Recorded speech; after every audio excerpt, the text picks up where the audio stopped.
Sebenarnya ada kisah ketiga yang ingin aku kongsikan kepada kalian semua, tetapi ada beberapa faktor yang aku tak boleh nak dedahkan, tak boleh nak ceritakan atas sebab-sebab yang tertentu. Jadi untuk kebaikan aku, bukan kebaikan kalian semua ya, untuk kebaikan aku, kisah yang ketiga aku terpaksa mundurkan, terpaksa tarik dulu. Tak boleh, aku tak kuat lagi. Sebab apa, insya-Allah nanti aku terangkan kalau ada diberi peluang satu hari nanti. وَلِكُلٍّ وِجْهَةٌ هُوَ مُوَلِّيهَا فَاسْتَبِقُوا الْخَيْرَاتِ أَيْنَمَا تَكُونُوا يَأْتِ بِكُمُ اللَّهُ جَمِيعًا إِنَّ اللَّهَ عَلَى كُلِّ شَيْءٍ قَدِيرٌ. Assalamualaikum warahmatullahi wabarakatuh dan salam sejahtera. Terima kasih kepada semua yang sudi hadir dalam mengikuti kisah seram alam jin. Sebelum itu aku nak ucapkan terima kasih kepada salah seorang subscriber, iaitu Amir Gogo, yang memohon untuk memperdengarkan kisah seram yang berkaitan dengan lori. Maka dengan sebab itu aku akan bawakan dua kisah seram dan misteri yang berkaitan dengan lori. Amir Gogo, dengarkan.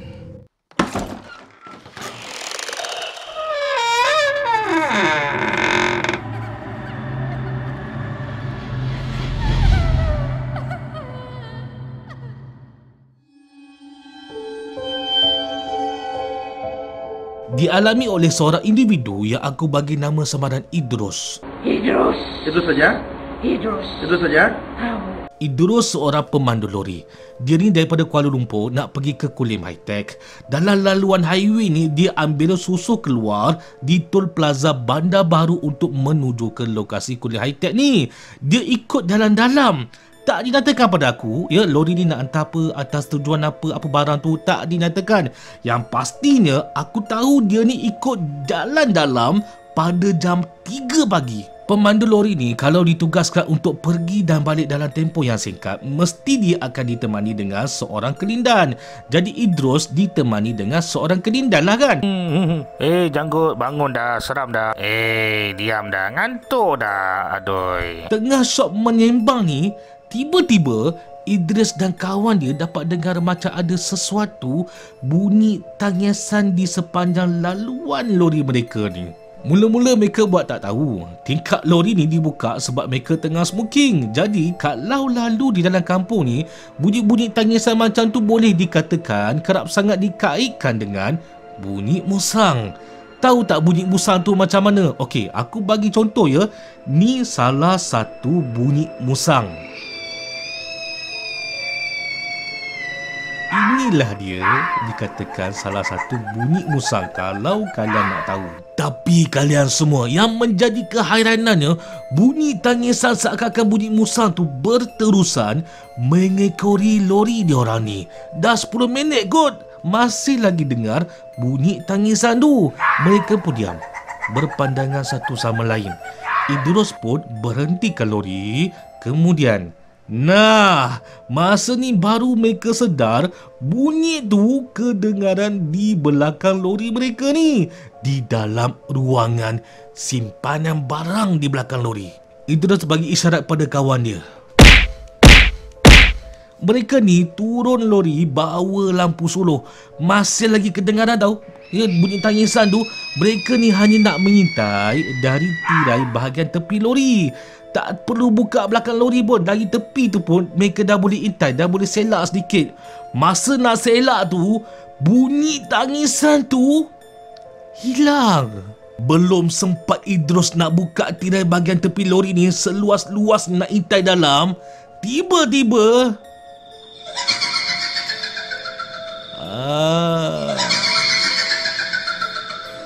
terkejut Idrus dengan bunyi tu.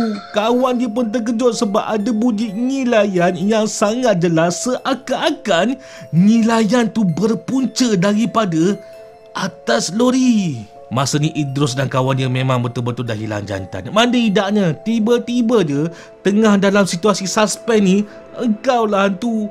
Boleh pula bagi hint ketawa Ngilayan macam tu. Memang takutlah diorang ni kan. Ngilayan tu berpunca daripada atas lori. Kemudian bunyi Ngilayan tu samar-samar menghilang, memberi gambaran kepada kita semua seakan-akan Ngilayan hantu tu terbang menjauhi lori ke arah kegelapan hutan pagi tu. Idrus apa lagi tarik kawan dia masuk lori, tutup tingkap, teruskan perjalanan macam biasa. Takut tu memang takut, bohonglah tak takut kan. Tapi kerja mesti juga diteruskan. Sepanjang perjalanan tu dikatakan padaku berlalu dengan baik.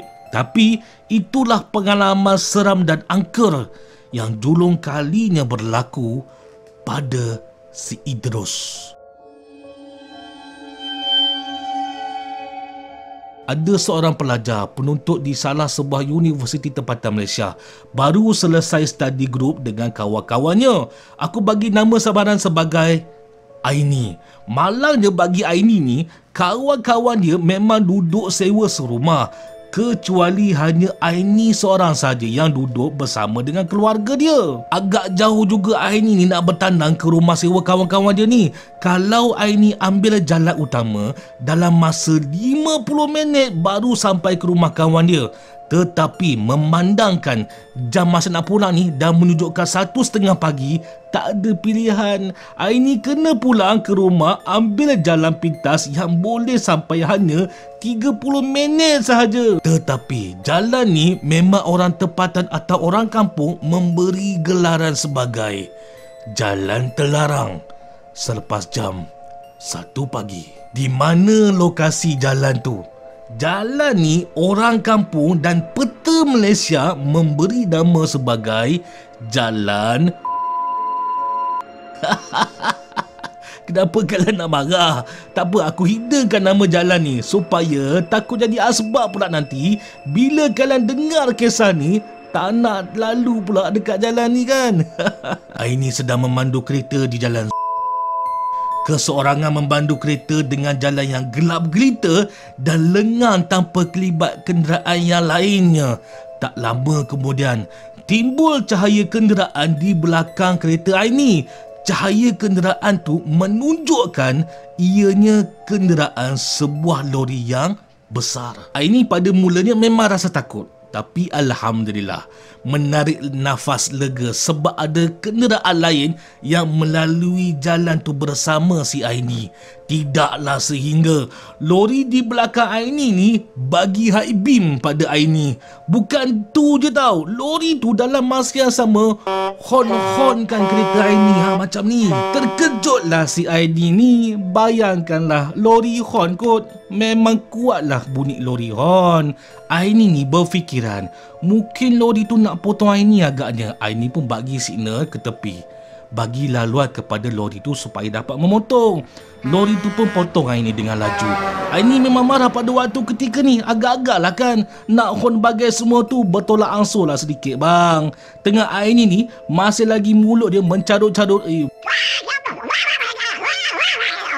Tiba-tiba lori tu berhenti mengejut betul-betul depan Aini. Masya Allah, apa kes ni? Aini pun terbreak mengejut. Masa ni Aini takut. Takutkan manusia lebih wajar dan munasabah berbanding takut dengan hantu. Betul tak kalian semua? Tiba-tiba ada 2 orang lelaki yang keluar dari lori tu. Yang seorang tu lelaki tua Melayu memakai kopiah. Dan lagi satu pula kelindan dia lelaki India pun tua juga, seumur sebaya dengan lelaki yang pakai kopiah tadi. 2 orang lelaki ni berlari menuju menghampiri kereta Aini. Aini masa ni, ya Allah, takutnya hanya Allah Subhanahu Wa Taala saja yang tahu perasaan Aini pada waktu ketika ni. Pakcik yang pakai kopiah tu tahu Aini tak akan sama sekali buka tingkap dia untuk berkomunikasi dengan dia. Jadi apa pakcik kopiah ni buat? Pakcik kopiah ni tulis sesuatu dekat handphone dia. Dia tulis sesuatu, lepas tu dia dekatkan handphone dia dekat dengan tingkap Aini. Kalian nak tahu apa yang pakcik tu tulis? Kalian nak tahu apa yang Aini dapat baca dari handphone yang pakcik kopiah tu tulis? Pakcik Kopiah tu tulis, "Anak, tadi ada benda putih menenggek di atas kereta anak." Terkejut Aini bila dapat baca mesej handphone Pakcik Kopiah tu. Tak habis takat tu je, pakcik tu sambung semula tulis dan kemudian dekatkan semula apa yang dia tulis tu pada kereta cermin Aini ni. Apa yang ditulis oleh Pakcik Kopiah tu, dia tulis, "Biar pakcik temankan anak sampai ke hujung jalan. Sampai simpang 3 nanti kita berpecah semula, ya nak?" Aini buka sedikit tingkap kereta dia. Kemudian Aini berkata pada pakcik tu sambil suara yang menggeletar ketakutan, "Terima kasih ya pakcik ya, terima kasih banyak."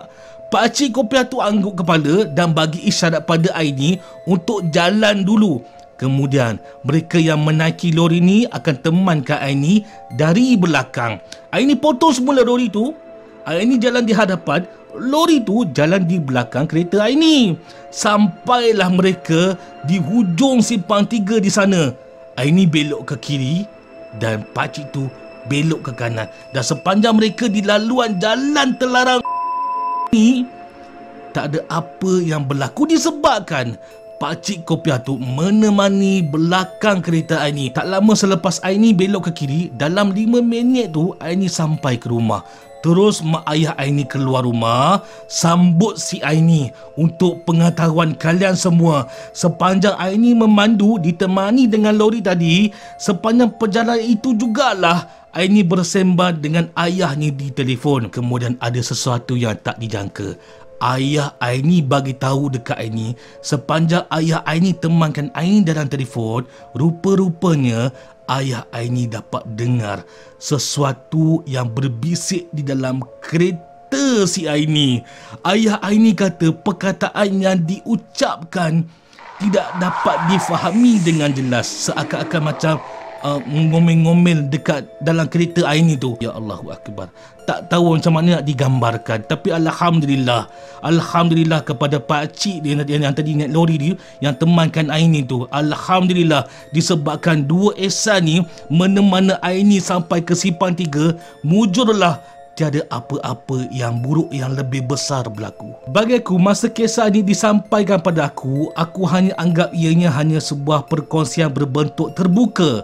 Benar atau tidak, wajar untuk aku menganggap ianya hanya hiburan kisah seram semata-mata. Jadi persoalannya di sini adalah, di manakah jalan terlarang yang dimaksudkan Aini ni?